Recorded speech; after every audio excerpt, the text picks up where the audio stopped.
पिता और पुत्र और पवित्र आत्मा के नाम पर आमीन। यीशु मसीह में प्यारे भाइयों और बहनों, आज हम लूकस के सुसमाचार 18वें अध्याय के 9 से लेकर 14 तक के ईश वचन पर मनन चिंतन करेंगे। प्रभु आज फरीसी और नाकेदार का दृष्टांत सुनाते हुए ये समझाना चाहते हैं कि हमें ईश्वर के सामने किस प्रकार रहना चाहिए और किस प्रकार प्रार्थना करनी चाहिए। दो मनुष्य प्रार्थना करने के लिए मंदिर गए और जो फरीसी था उसने संहिता की सभी बातों का पालन किया। मूसा के द्वारा जो कुछ भी संहिता मिली है वह उसके अनुसार एक धर्मी इंसान था और अपनी प्रार्थना के द्वारा वह ईश्वर के सामने अपने आप को श्रेष्ठ जताने की कोशिश कर रहा है कि मैं एक लोभी इंसान नहीं हूँ, अन्यायी नहीं हूँ, मैं व्यभिचारी नहीं हूँ। और दूसरों से तुलना करते हुए ईश्वर से ये बताने की कोशिश कर रहा है कि मैं उन लोगों से श्रेष्ठ हूँ, खास करके उस नाकेदार की तरह मैं एक पापी नहीं हूँ, अर्थात मैं एक संत हूँ, मैं एक धर्मी हूँ। ईश्वर के मंदिर में खड़े रहने की, आपके सामने खड़े रहने की, प्रार्थना करने की योग्यता मुझ में है। और फिर ये भी कहता है कि मैं सप्ताह में 2 बार उपवास करता हूँ और अपनी सारी आमदनी के 10 में से 1 हिस्सा दशमांश चुकाता हूँ। वो जो कर रहा है वो सब अच्छी बात ही है। वो एक पापी या अधर्मी व्यक्ति था नहीं और प्रार्थना, उपवास सब कुछ में वह तत्पर था। लेकिन उसकी गलती ये थी कि वो ईश्वर के सामने उसने ईश्वर के लिए क्या क्या किया वह बता रहा है और ये बात भूल रहा है कि यह सब कुछ वो कर पा रहा है क्योंकि ईश्वर की कृपा उस पर है। ईश्वर ने उसके जीवन में जो किया उसकी बदौलत ये सब कुछ वो कर पा रहा है।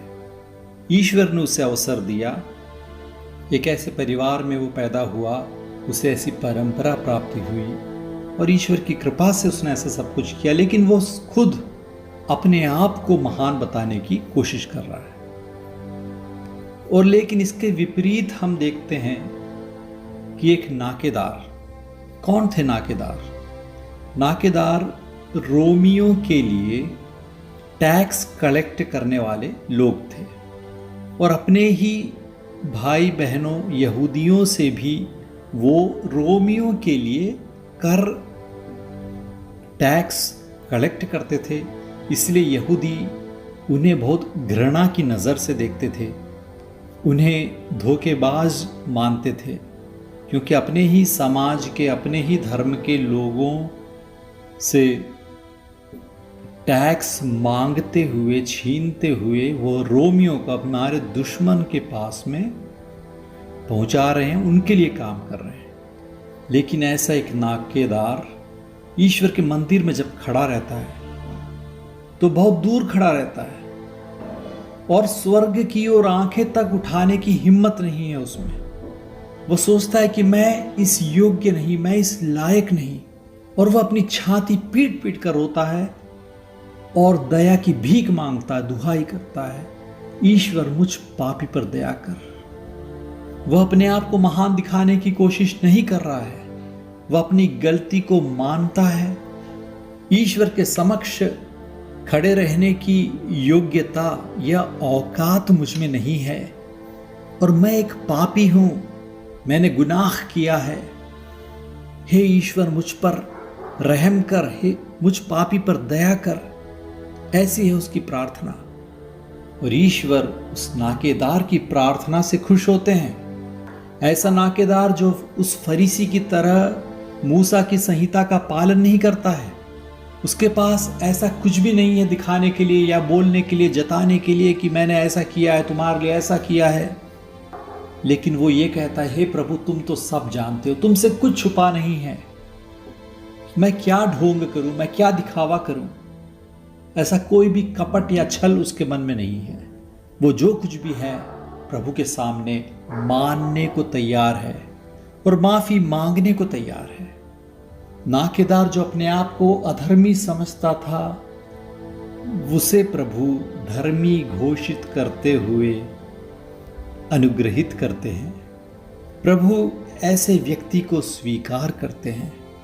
प्रभु उसकी प्रार्थना सुनते हैं, उसके पापों को क्षमा करते हैं। तो आए हम भी अपने अंतःकरण में जांच कर देखें कि हम कैसे हैं, क्या है हमारी सोच। क्या हम ढोंगी व्यक्ति हैं, दिखावा करते हैं? क्या हम कपटी व्यक्ति हैं, अपने आप को दूसरों के सामने और दूसरों से ज़्यादा श्रेष्ठ दिखाने की कोशिश करते हैं? और प्रभु को तक हम छलने की कोशिश कर रहे हैं? या हम उस नाकेदार की तरह हैं जो अपनी गलती को मानते हैं, प्रभु के सामने निगाहें उठाकर देखने की तक हिम्मत नहीं है हम में, और हम प्रभु से दया और करुणा की भीख मांगते हुए, हे प्रभु हम पर रहम कर, हम पर करुणा कर, अपनी दया दिखा, मुझ पापी को माफ कर। हमारे मलंगरा कुर्बाना में यही हम देखते हैं। जब भी हम कुरिएला ईसोन बोलते हैं, हम प्रभु से करुणा की, रहम की विनय करते हैं।